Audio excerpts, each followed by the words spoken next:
दोस्तों, अगर आप घर बैठे पैसा कमाना चाहते हैं या हमारे साथ रब्ता करना चाहते हैं तो नीचे दिए गए डिस्क्रिप्शन में ग्रुप को लाजमी ज्वाइन कीजिएगा।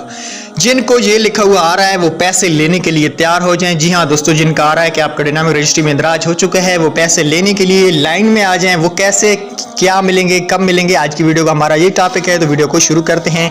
चैनल पे नए हैं सब्सक्राइब कीजिएगा, बेल आइकन को प्रेस करना मत भूलें क्योंकि हम हर न्यू वीडियो आपको बर वक्त देते रहेंगे। आज की वीडियो को शुरू कर लेते हैं। जिन लोगों का ये आ रहा है पहले जांच पड़ताल थी, तो इसका मतलब ये है कि अब आप लोगों की जांच पड़ताल खत्म कर दी गई है। इंटरफेस पे पीएमटी स्कोर भी आपका क्लियर कर दिया गया है। अब आप लोगों को इंतजार करना है पेमेंट का। जिन लोगों को नायल करना होगा वो भी जनवरी में कर दिया जाएगा। जो ओल्ड बेनिफिशियरी हैं उनका भी जनवरी से ही सिस्टम बंद किया जाएगा। उससे पहले उनको अगली किस्त भी मिलेगी जिनका पीएमटी स्कोर ज्यादा हो गया है। इस चीज को याद रखें। अगर जहां पे ओल्ड किसी बेनिफिशियरी, पुरानी बेनिफिशियरी का भी ये स्टेटस आ रहा है तो उसको बिल्कुल भी परेशान होने की जरूरत नहीं है, ना ही ऑफिस में जाने की जरूरत है। उसको इंतजार करना होगा क्योंकि सिस्टम खराब हो सकता है, कभी भी अपडेट होता है तो उसमें कोई ना कोई टेक्निकल इशू आते रहते हैं।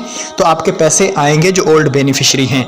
जिनकी जांच पड़ताल थी उनको कोई भी टेंशन लेने की जरूरत नहीं है कि पैसे भी 100% इंशाल्लाह आ जाएंगे जनवरी तक। अल्लाह हाफिज।